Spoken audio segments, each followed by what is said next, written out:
Évidemment qu'il y aura des priorités, mais ça ne veut pas dire que la dernière des priorités sera une priorité aussi. Vous comprenez ce que je veux dire? Je vous entends parler, je vous entends écrire. C'est intéressant d'avoir plusieurs arcs à son flèche, donc c'est bien. Jusqu'à minuit, c'est l'after-foot. Gilbert Brébois. Jérôme Bretagne est là, Alexandre Pasquini, donc analyse vidéo à Quevilly, Rouen Métropole, QRM, voilà, on connaissait Arles-Avignon, maintenant il y a QRM, et Jonathan Maccardy, qui lui est à la fois irlando-argentino-uruguayen. Irlando-coréen, ça suffira d'être dans le mélange. Coréen en plus, j'avais oublié. Salut Jonathan. J'ignorais coréen. Coréen, t'es? Ma mère est coréenne, mon père est irlandais, ouais.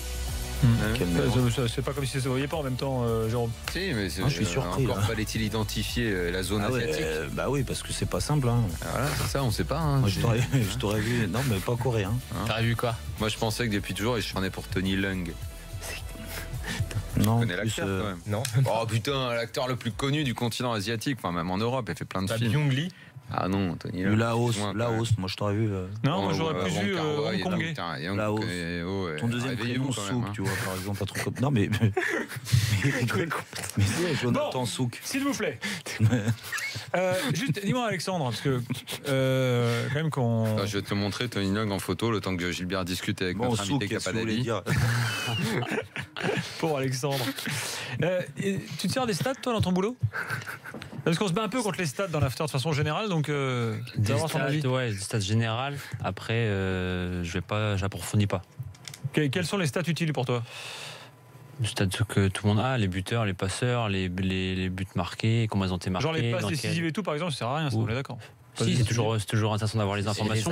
Les passes, les possessions dans les 30 derniers mètres, tout ça. Après, on regarde tous les buts, toutes les actions les kilomètres parcourus.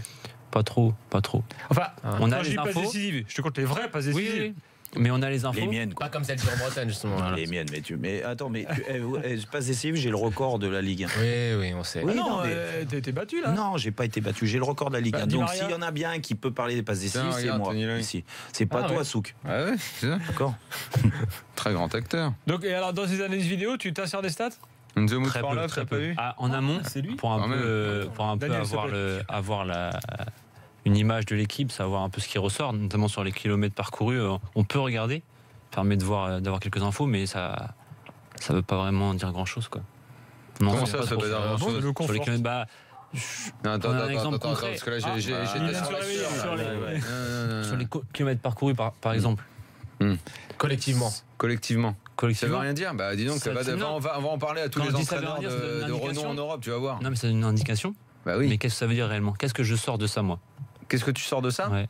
Bah, je sais pas, par exemple, que quand tu parles avec Christophe Pélissier, le coach d'Amiens, et avec les mecs à Saint-Etienne, par exemple, sur un match de début de saison, il s'aperçoit que l'équipe d'en face, c'est au final sur le physique qu'elle fait la différence et qu'elle a couru 4 km de plus en bloc équipe, ou que l'Italie à l'Euro 2016, quand ils battent l'Espagne et quand ils battent la Belgique. Là tu es sur des analyses post-match. Là, lui, il te parle, Alexandre, d'analyse pré-match. Dans l'analyse pré-match, tu te déplaces, voilà. Il coule sans le ballon. Oui, mais la manière, ça n'a rien à voir avec les kilomètres. C'est-à-dire qu'on peut avoir couru X kilomètres. Oui, pour lui, pour son analyse vidéo, ça sert à rien. Ça sert à rien. Mais pour ton coach, il verra que si son équipe court entre 115 et 120, elle va pas prendre une raclée. Mais si par exemple, ça peut me prendre. Elle sera pas loin au score. Par indication, par exemple, sur le milieu de terrain, si je vois deux milieux de terrain avec un profil similaire, avec deux profils, par exemple, qui peuvent se ressembler, il y en a un qui court plus, bah au final on peut avoir des différences, quoi. On prendra celui, par exemple, Lucien Favre prendra les yeux fermés celui qui court plus, par exemple. Mais lui par exemple fait très attention à tout ça. Je préfère regarder où il court, comment il court, à quel moment il court. Sur les zones. Évidemment. C'est ça qui est important. Mais marathon, le foot. La base, c'est le premier chiffre. Après, tu analyses comment. C'est exactement ce qu'expliquait Favre quand il parlait de Saint-Maximin. Il disait oui, c'est bien, il prend le ballon, il court beaucoup, il bouge beaucoup, mais la façon qu'il a de bouger ne correspond pas à mes attentes. Donc le premier indicateur, pour continuer sur cet entraîneur-là, c'est effectivement qu'il ne supporte pas qu'un joueur court en dessous de 11-12 km dans un match. Ça, pour lui, c'est rédhibitoire. Le mec a très peu de chance d'être sur la feuille de match.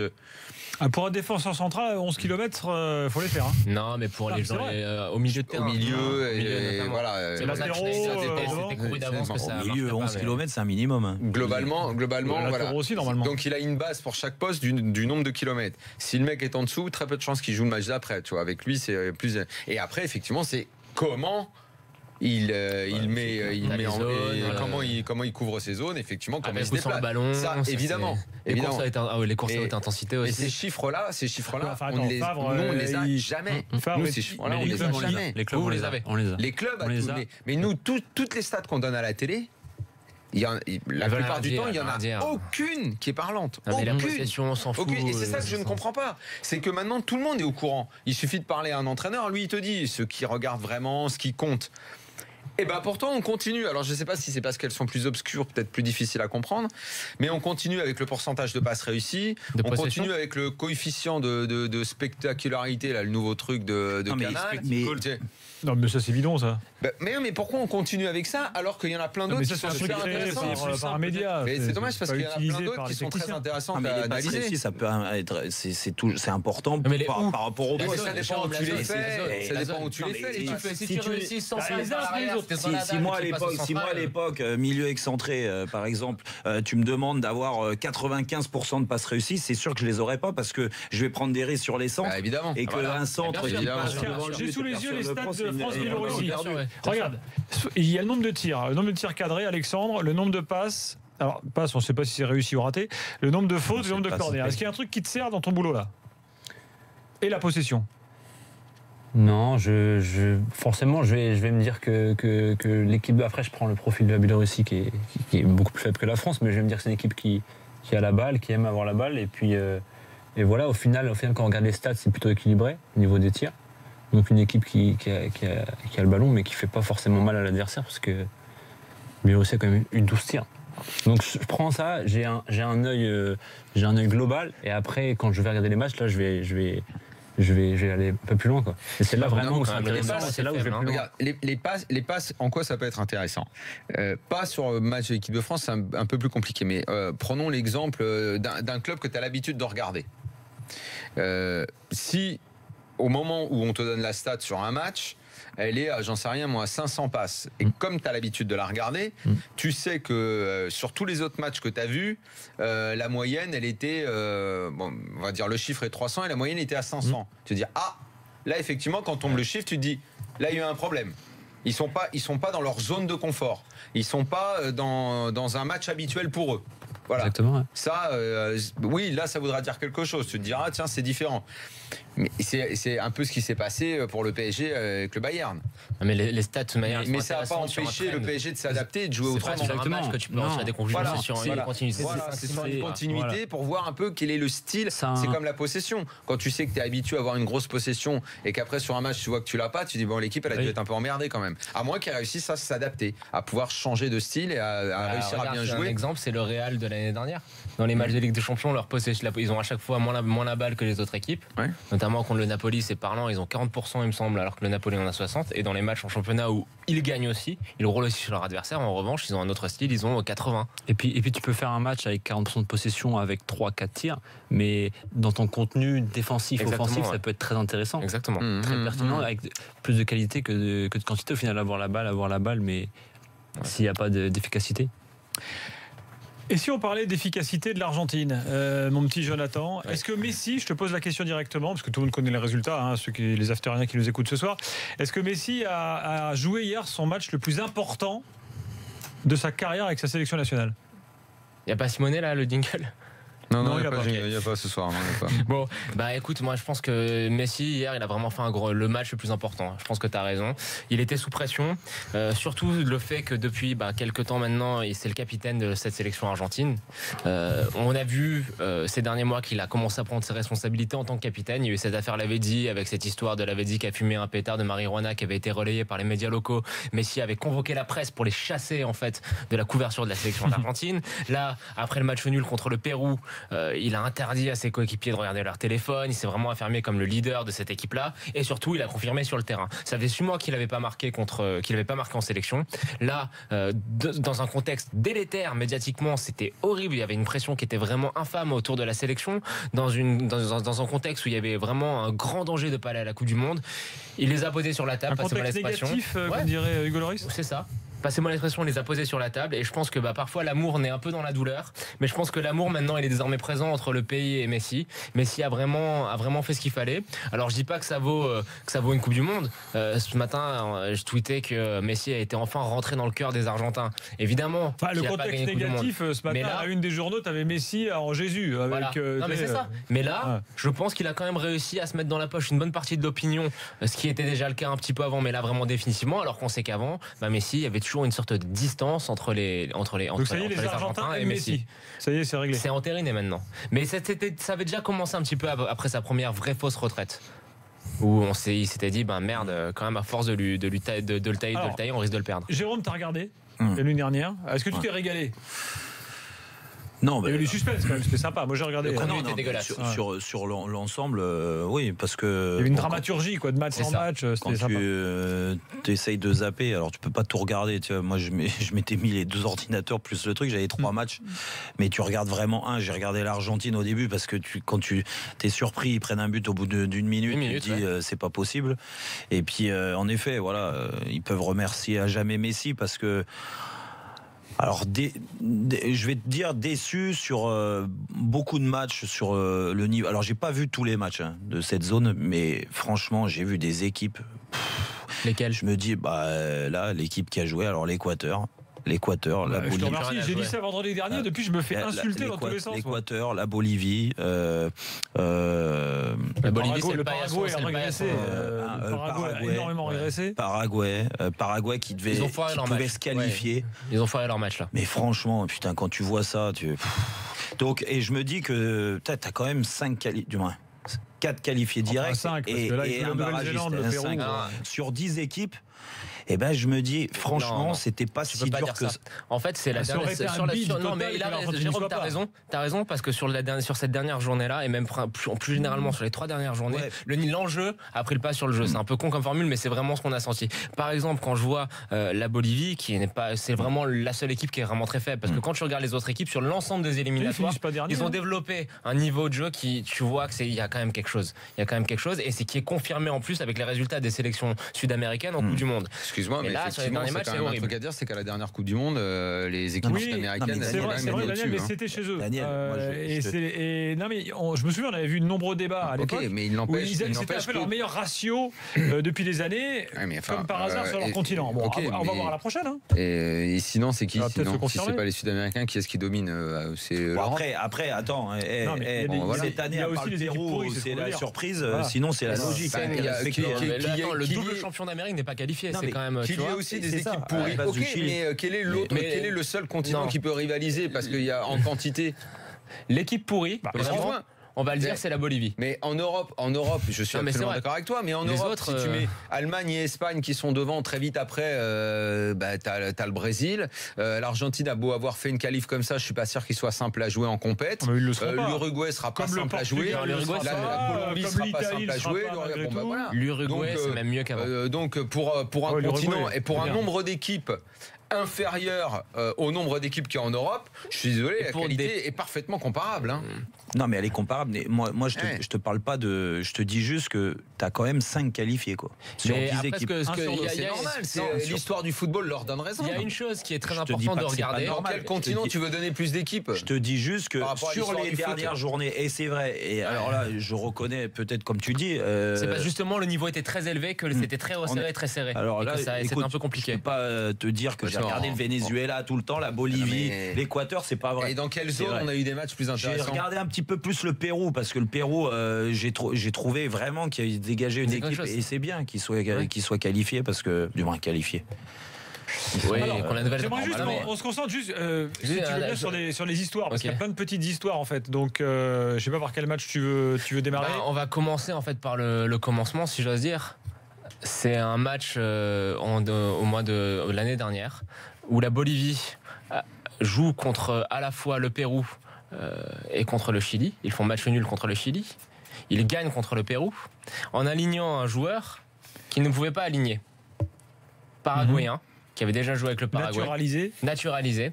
Et en fait, le délai pour que ce joueur puisse être aligné, c'était à quelques jours près. Il n'avait pas le droit de l'aligner. Du coup, le Chili a porté réclamation. Et ça fait que le Chili a récupéré 2 points en plus, vu qu'ils avaient fait match nul. Et le Pérou a récupéré 3 points en plus, vu qu'ils avaient perdu contre la Bolivie. De fait, en fait, ce match-là, c'est ça qui change tout. Parce que si le Chili n'avait pas porté réclamation, le Chili serait qualifié aux dépens du Pérou. Donc en fait, ça nous amène à ces 2 matchs, Brésil-Chili et le match du Pérou contre la Colombie, qui sont totalement fou. On croyait que le Brésil allait la mettre bien profond à l'Argentine, passez-moi l'expression, mais l'ennemi rédhibitoire, l'ennemi héréditaire, le Brésil pouvait éliminer l'Argentine. On pensait que le Brésil, qui avait fait match nul contre la Bolivie, allait prendre le match un peu plus à la légère, mais il n'y a pas ça. Avec Tite, maintenant que depuis que Tite a pris cette sélection, c'est sa sélection, elle envoie du jeu tout le temps. D'ailleurs, ça me renvoie à votre débat d'hier sur Didier Deschamps. Je vous rappellerai juste que Tite a imprimé un esprit d'équipe et une identité à son équipe en 1 an et demi. Mais bon, ça c'est un autre débat. Ce Brésil-là, donc, à chaque occasion, montre du jeu. Ce Brésil-là est un vrai rouleau compresseur. 4-1, 4-5-1, peu importe comment on présente son schéma, c'est toujours la même chose, c'est toujours cohérent, toujours clair. Et ils ont écrasé un Chili qui était à court d'idées, mais surtout avec un manque cruel de discipline. Bah tiens, Mathias est là, supporter du Chili, dégoûté, le pauvre Mathias. Salut Mathias. Buena cabro. Salut. Ah Mathias, t'as gagné 2 Copa América, mon gars. Ouais, mais cette génération, elle méritait pas ça en fait. La fin d'une époque. Ouais, mais je pense que ça aurait été le mondial à la fin d'une époque. Mais bon, évidemment, le mérite, c'est pas forcément une notion importante du football. Une équipe peut mériter. Je peux la mettre en parallèle avec ta notion de potentiel que tu as évoqué il y a 2 jours en arrière, Daniel. C'est exactement pareil en fait. Il y a le potentiel, mais Pitti a tout foutu en l'air. Mais est-ce que les joueurs, ils ont pas aussi foutu le truc en l'air? Parce qu'apparemment, il y a quand même des comportements, on va dire, pas très conformes à la vie de sportif de haut niveau, non? D'après ce que l'on sait. Mais sur le terrain, ça a toujours répondu, Gilbert, tu vois. Et du coup, on va dire, ça a effacé un peu l'indiscipline qu'il y avait dans cette sélection, qui est connue depuis très longtemps. De toute façon, le Chilien, de base, était un ivrogne. Ça, il faut le savoir. T'es chilien, Mathias? Ouais, je suis français d'origine chilienne. Vite, renseigne-toi. S'il n'est pas chilien, on va être dans la merde. Non, mais par exemple... Tu peux pas dire un truc sur les Coréens, t'as le droit, toi. La Centenario, j'ai vécu au Chili, et enfin voilà, quoi. Ça a été magnifique. On fait une Coupe des Confédérations bonne, mais ça a été un peu en trompe-l'œil, je pense. Oui, parce que rappelle-toi, après en phase de poule, ce que c'était. Oui, voilà, puis on est à 2 doigts de se faire battre par l'Australie en phase de poule, enfin bon, bref, voilà. Et puis après, t'as la victoire éclatante contre le Mexique qui relance un peu la dynamique. Mais en fait, Mathias, je vais te poser une question. Tu regardes en fait qu'est-ce qui s'est passé depuis que Marcelo Bielsa a révélé en fait cette génération des Vidal, des Sanchez et compagnie. Marcelo Bielsa a fait, c'est eux qui les a révélés, c'est eux qui les a sortis. Ça faisait longtemps. Ça marchait bien parce que c'est un entraîneur qui impose une certaine discipline, une certaine rigueur. Ils avaient 10 ans de moins. Attends, mais après quand ça Bielsa compte beaucoup, oui, ça aussi. Et Bielsa aussi. Quand Bielsa part, qui est-ce qui prend l'équipe? C'est Claudio Borghi qui est un peu le gros nounours, le mec un peu gentil. Et justement, ça va pas à ces joueurs-là qui ont besoin d'une certaine rigueur. Borghi, ça marche pas. Sampaoli arrive, Sampaoli, donc c'est l'armée, donc ça remarche. Et puis là, t'as Pizzi qui est je pense, un bon tacticien.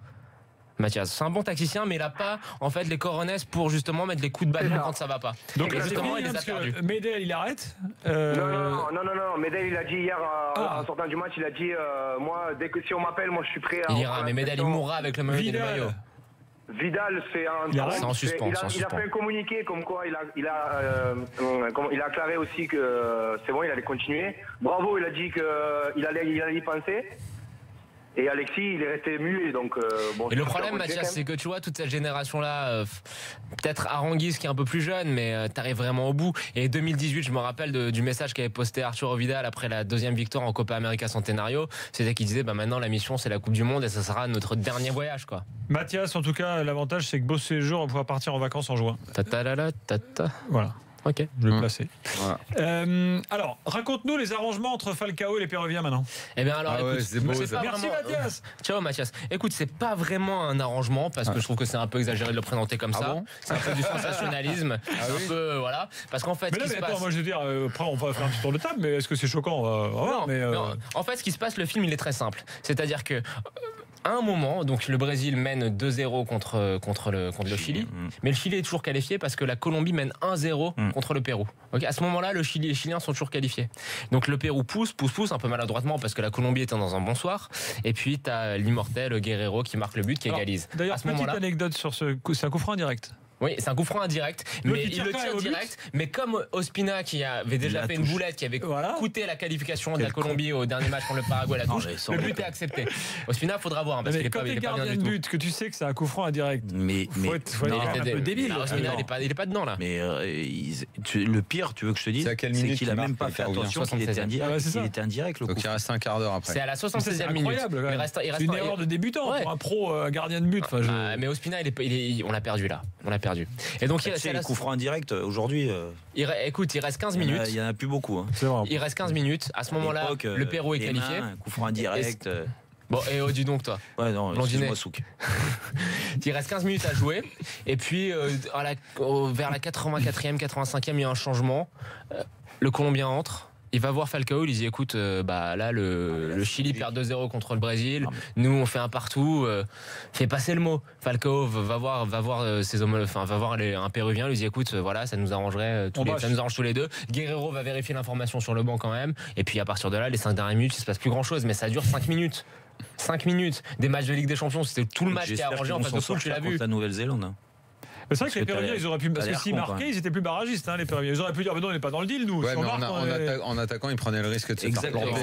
C'est ça. Et surtout qu'ils n'étaient pas bien, parce que c'est une équipe qui. Ils sont dit Nouvelle-Zélande, on va faire un barrage, c'est bien pour nous déjà. Le Pérou, en fait, c'est une équipe qui est un peu miraculée parce qu'ils avaient commencé par 4 défaites. C'était un peu mort. Et puis il y a eu cet appel que le Chili a fait pour récupérer les points contre la Bolivie. Ça les a un peu relancés. Juste, je te coupe. Cette histoire-là, ça vous choque ou pas, les gars, là, ou c'est normal? C'est l'histoire du foot? Non, mais moi, absolument pas. Moi, je l'ai déjà vécu. Quand ça arrange tout le monde, le match nul, je l'ai vécu sur une mi-temps complète. Alors je peux te dire que c'était un Marseille 3, un 3 Marseille. Marseille, ils jouaient la relégation, il leur fallait un point pour se sauver. Il y avait William Gallas à cette époque-là, 2001 Marseille. 2001 2001, ouais, c'est ça. Et nous, il nous fallait un point pour se qualifier en Coupe d'Europe. Ah bah oui, dans ces cas-là, tu vas pas déconner. La deuxième mi-temps passe à 10. Donc, je te raconte pas qu'on se faisait bien chier. Et les gens aussi, mais bon, peu importe. Là-bas, c'était la fête au village. On faisait la Coupe d'Europe. Et tu te souviens de Djukic? Tu te souviens de Djukic? Oui, l'attaquant de 3. Il était remplaçant. Il finissait sa carrière, lui, tu vois. Et donc, Perrin le fait rentrer à une demi-heure de la fin, mais ça fait chier dans ce contexte-là parce que passe à 10. Il se met à jouer, lui. Non, lui, on lui donne le ballon pour qu'il. Putain, il accélère, il part. Un dribble, 2 dribbles. Hop, Marseillais, ils sont surpris. Ils disent, putain, il met une frappe, elle passe à 1 mètre de la lucarne. Et il y avait Blondeau et tout. Ils lui sont arrivés sur lui en disant, mais qu'est-ce que tu fais, toi? Il comprenait pas, il poussait tout le monde, il n'avait pas compris. Voilà. Donc, mais ça fait chier une mi-temps. Là, ça dure un quart d'heure. 5 minutes, Jérôme. Ouais, 10 minutes. 5 Non, c'est 5 minutes. Bon, en fait, le truc, c'est qu'en fait, l'image, tout le monde l'a vu. C'est ça qui, du coup, fait polémique. Bon, écoute, ça fait partie du jeu. Tout le monde a vu Falcao parler au Péruvien et lui expliquer, bon, allez, laisse tomber, on arrête. Quoi. Bon. Alors, juste un mot quand même sur le Panama. Chapeau, le Panama. Ah ouais. C'est pas panaméen le chapeau, il me semble. Il y a plusieurs. Il y a plusieurs. Déjà, je voulais vous faire écouter. Jérôme Thomas Vadouillet, on doit avoir le commentaire dans quelques secondes du journaliste panaméen. Donc, les Panaméens qui sortent les Américains. Ouais. Et alors, il y a un autre truc, c'est qu'il y a eu un match Honduras-Mexique. Et pour que les États-Unis se fassent éliminer, il fallait que le Honduras batte le Mexique, c'est quand même une surprise. Et là, comme de par hasard, le Honduras gagne 3-2. Voyez-vous? Donc les Américains l'ont un peu mauvaise quand même parce qu'ils ont un peu l'impression de s'être fait le match franchement je l'ai regardé cet après-midi, ça pue pas la fraude quoi. Ouais, ça pue pas la fraude franchement.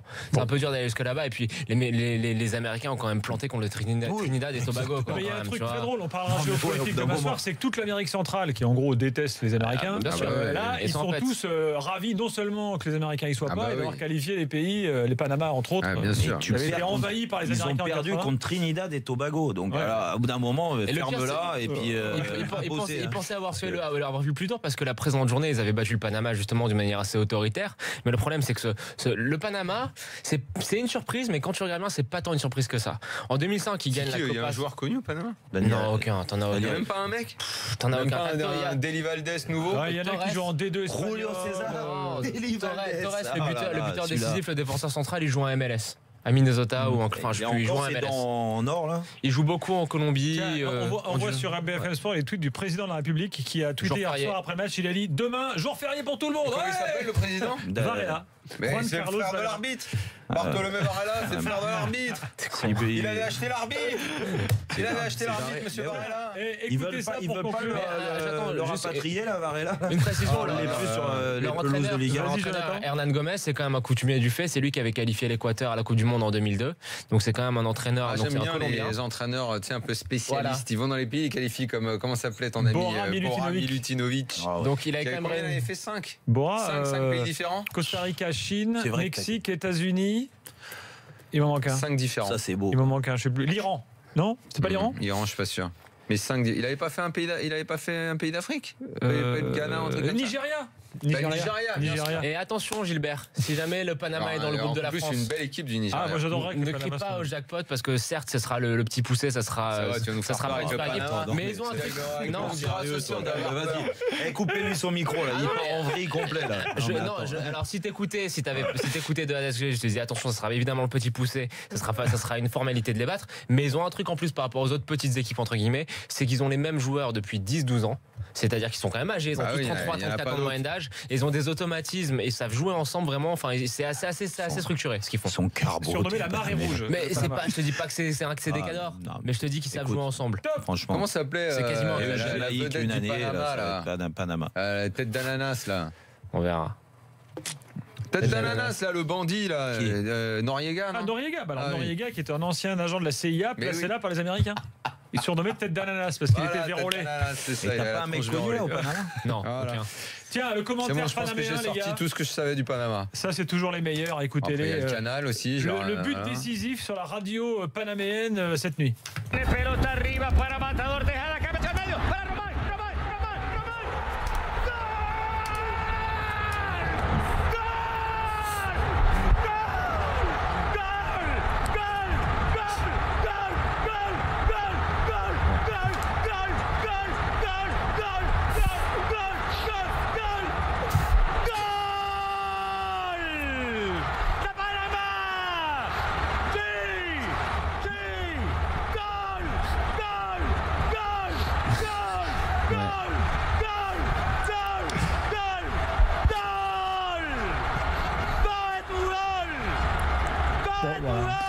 J'ai vu la vidéo. C'est des grands malades. C'est la première pour le Panama, non? Bah oui. C'est la première. Et l'année dernière, ils auraient pu se qualifier, sauf qu'à la dernière journée, comme les États-Unis, enfin ils se font sortir par les États-Unis quasiment, parce que les États-Unis se qualifient dans la journée. Tu penses que les médias sont pro-panaméens? Je crois qu'il y a un contexte négatif au Panama. Non, je sais pas. Je te pose la question. Reste là, t'as encore des trucs à dire.